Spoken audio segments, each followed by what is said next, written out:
Hello and welcome to Praying on Purpose. Today is Tuesday, which means it is the third day since we started saying Slichos. I mentioned the other day we began saying Slichos on Motzei Shabbos, and we will continue doing so through the end of Yom Kippur.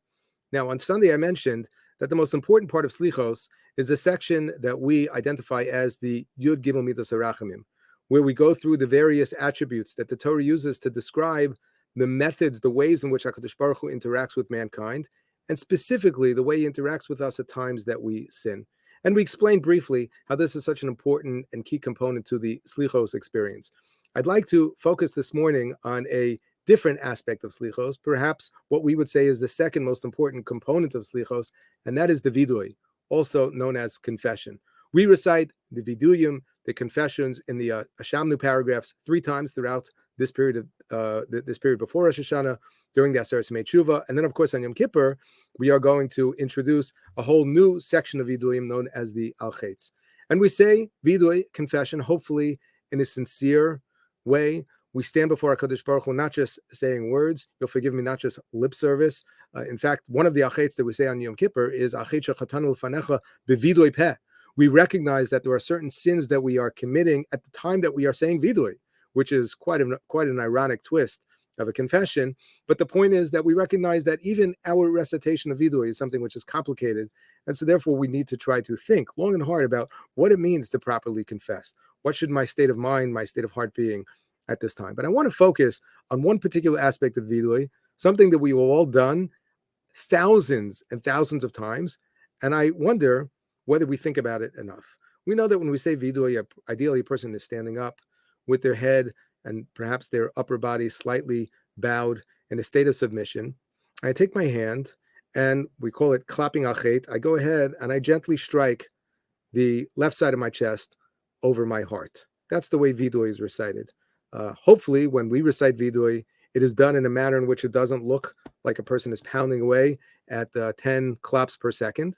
But regardless of how many times a person is going to clap within any given second or minute, the idea is that here we go again and again and again. With each word, every time we are reciting a separate confession, we go ahead and we clap our hearts. Now, the question I want to ask this morning is, why is it that we clap al-chet on our hearts? Why don't we, bear with me for a moment, clap al-chet on our head?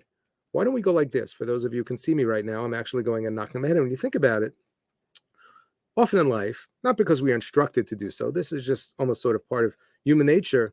When I realized that I made a mistake, when I forgot to do something that was very important, when I had intended to do something and instead I messed it up and did something else, very often what we do is we take our hands and we go, oh no, what was I thinking? We just naturally raise our hand to our head and we say, oh no, what was I thinking? It would be very unusual for a person to say, oh no, what was I thinking? And take their hand and strike their heart. In fact, the only time we see that, to my knowledge, is when we are in shul saying viduy. But the normal reaction that we have in situations when we are frustrated with ourselves, with decisions that we have made, with our forgetfulness, with our negligence, we will go ahead and gently, hopefully, clap ourselves on the head and say, what was I thinking? Oh no, oh no. And here when we say viduy, we do it differently. We clap al-chet.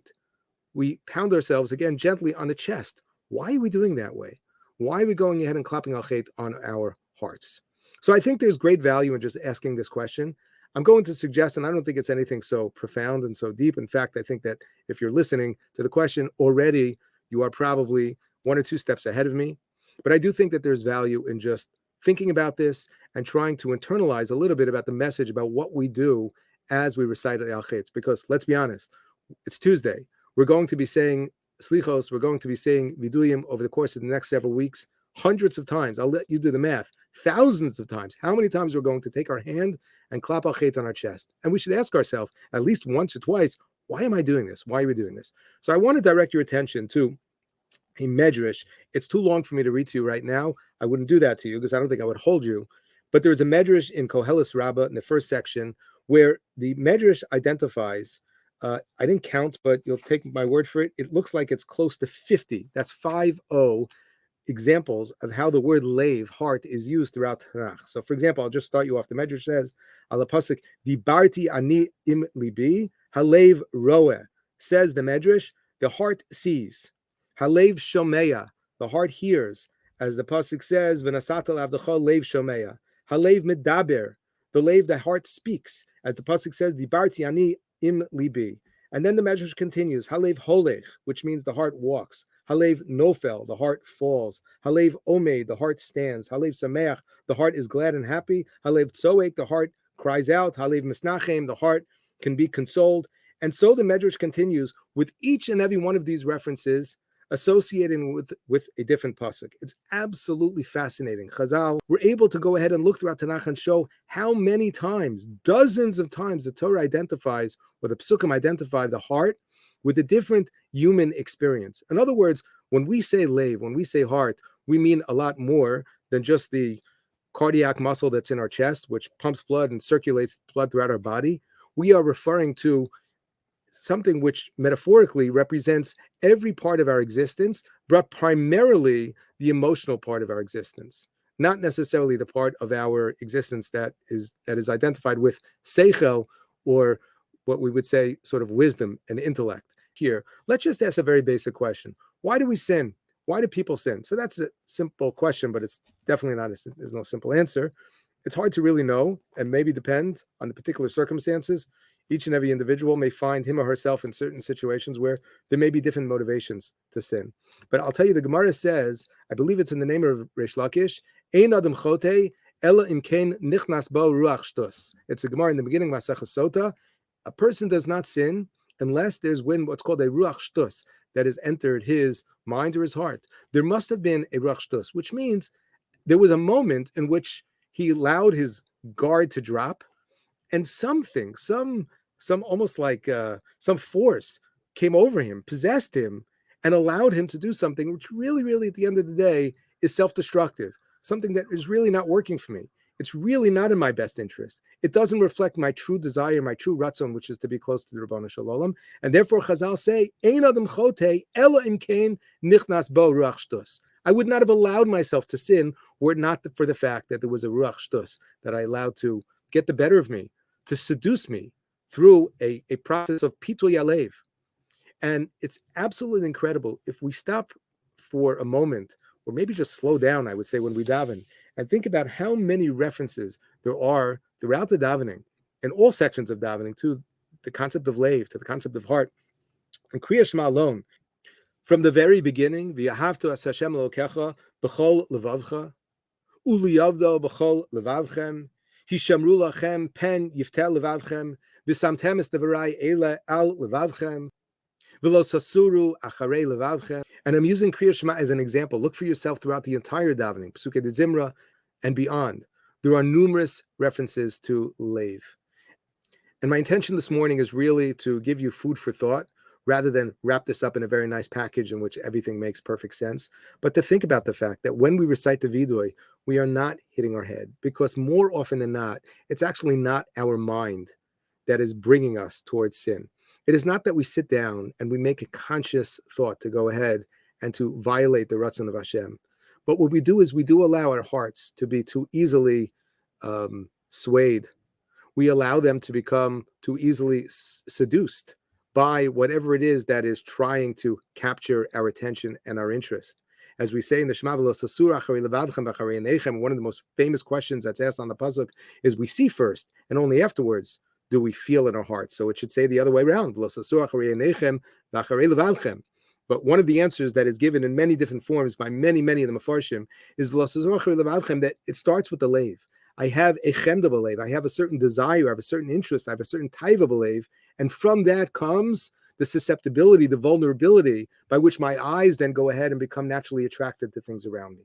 And so therefore, when we recite the viduy, when we say the Hashamna, when we say the Al-Chetz throughout this time of year, and again and again and again and again, we clap Al-Chet on our hearts, we should pay attention to that.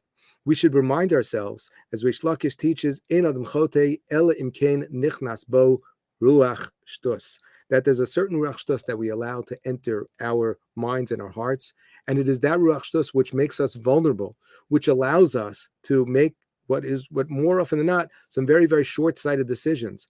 It allows us to go ahead and to decide for the pleasure of some instant gratification to give up something that is more meaningful, something that is more everlasting, and ultimately what we know in our head to really be in our best interest. We should think about this because, again, we're going to be clapping achet thousands of times over the next couple of weeks.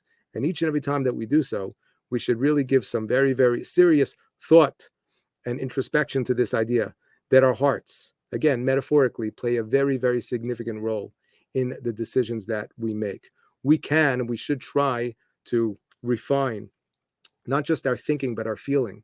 We should try to develop our emotional connection to ourselves, to the Ribono Shel Olam. We should try to develop a stronger connection between our hearts and the Torah. V'samtem es dvarai ele al livavchem. Beautiful, beautiful psukim that we say each and every day, reminding us that there is such potential. If only we could figure out how to connect our hearts to Torah. That is the source. It is the source of, unfortunately, sin, and it is the place where the potential for tshuva really begins. The ability, the capacity to go ahead and to open our hearts. B'taher libenu l'avdecha be'emes, to go ahead and to purify our hearts so that we can serve Hashem from a place of genuine and sincere and honest tshuva. This is our avoda for this time of year, and hopefully, as we clap achet again many, many times over the next couple of weeks, we'll be able to keep this in mind and to continue to work to improve not only our thoughts in our head, but the feelings and emotions that we have in our heart. Thank you so much, and have a wonderful